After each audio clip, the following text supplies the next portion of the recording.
This is the PJ&B Farm Partnership video of your daily maintenance and walk around on combine. So to start, you'll come over to this area, make sure your header's latched in good, PTO shaft is secured, no leaks in around the hydraulic system here. We check our tensions on our chain. So these are tension bars. So you see this flat plate, you want the washer to be equal with that tension indicator. Sometimes as you go throughout harvest, the chains will stretch and there needs to be adjustments throughout the season. We have our rock trap that needs to be emptied daily. So we just swing it open, give it a rattle, let all the rocks or debris fall out, and then close it again. We check this gearbox, make sure that there's fluid in there, that there's no leaks in around that area. We look at our rims. Sometimes these rims are prone to cracking, so we look for any cracks around the rims. We come over here, make sure we have our fire extinguishers and they're charged up and good. We look for any broken wheel studs. It's common that these can break sometimes if you're going along. Throughout here, we will need to lubricate our chains every so often. We need to check for it's potential that bearings can go out. Just look for any defects. Throughout here, we've got belts all throughout the combine. We check for any cracks that could be on it to make sure there's no oil dripped on the belt. And you can see this this belt's getting rough. It's probably going to get changed before we start our harvest. Lots of hydraulics throughout the case combine, and we want to just make sure there's no leaks. Leaks can be potential for fire hazards. So all throughout this area, just make sure everything's always nice and dry.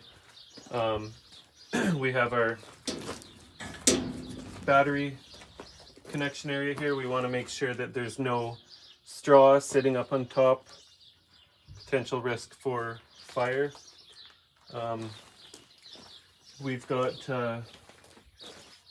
this indicator here. All of those numbers are your service intervals for greasing. So on the case combine, there's not too many, it's not too frequent you need to grease, but that'll mean that you need to grease this area every 100 hours. So it's pointing to the shaft down here.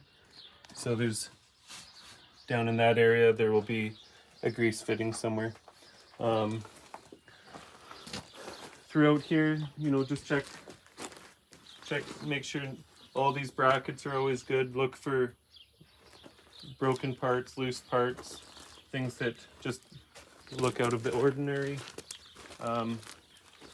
Inside the shaker shoe area, you want to take a peek in, make sure the fins on your sieves are not damaged. Have a look at your chopper blades, make sure your chopper blades, no missing blades. When you have one missing, you can start feeling a major vibration. Make sure all your stationary knives are put up through the grate so that the chopper can cut the straw very well. We'll get to the engine area. So be careful when you're pulling this ladder down. Sometimes the shock absorber can be faulty and you pull on this and it'll come down fast. So be careful, take caution when you're opening the ladder. Like that. As we get up to the top of the combine, we're going to check our hydraulic reservoir. You'll see there's the sight glass here. There's a red line that'll show that it's low. If it's somewhere between half and to the top, that's okay, but you don't want it to be below the sight glass. We've got our engine oil. It's very important to check daily. So we'll pull it out, wipe it clean, put it back in, check it again for the correct indication. Look for any leaks or excessive chaff in around the engine. It's good to stick your head in around the back side of the engine here and look for any broken exhaust manifold bolts or exhaust clamps. the exhaust is very hot, and if chaff gets around there, it's potential for fire. We check our coolant level. We have a look over at this fan here. Make sure, you know, there's no raccoon or animal that could potentially be in there.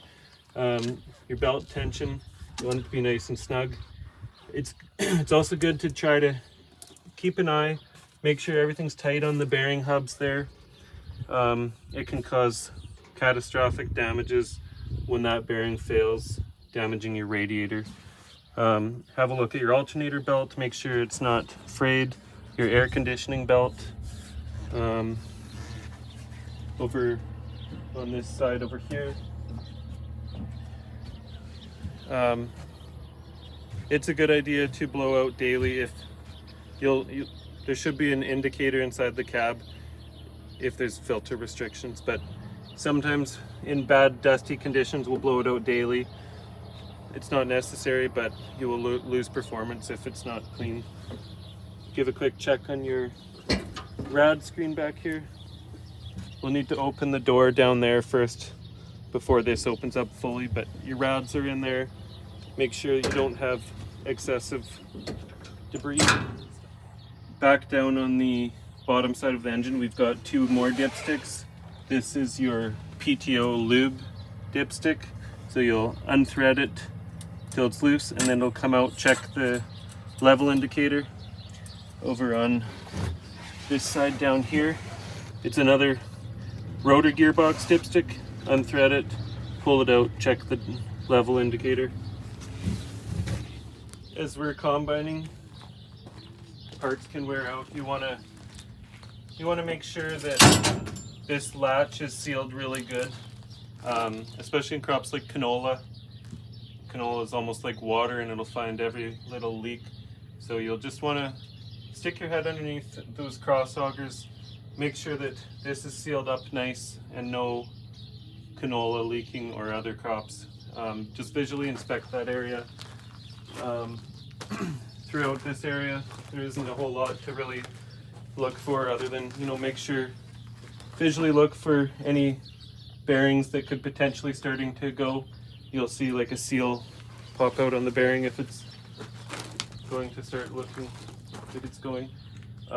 Check your right side duals for any cracks or else any broken studs around the rims. Over on this side you'll have chain tension for your feeder house. We'll do a walk around on the header, so you know, making sure that your header's in the correct position of unlock for in the field, and unlocked on the adapter for in the field. Do a walk around, make sure your tension is correct on your draper tension.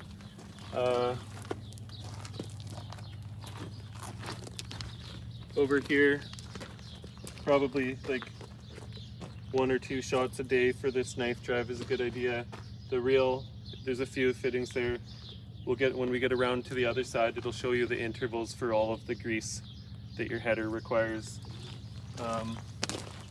You know, in the morning when you do your walkthrough, you'll want to make sure that you don't have any damaged sections that need to be changed. So you'll go through, look through all your sections, replace any damaged parts. This is an important one to grease frequently as your header is moving around a lot and you're using that upper cross auger. Down below, the grease fitting on the front shaft of the feed draper, on one on each side, and then there's one down at the back. You'll want to clear any debris, so this header wasn't cleared when it was finished being used, but we'll remove all of the dirt throughout the center canvas area, keep that nice and clean.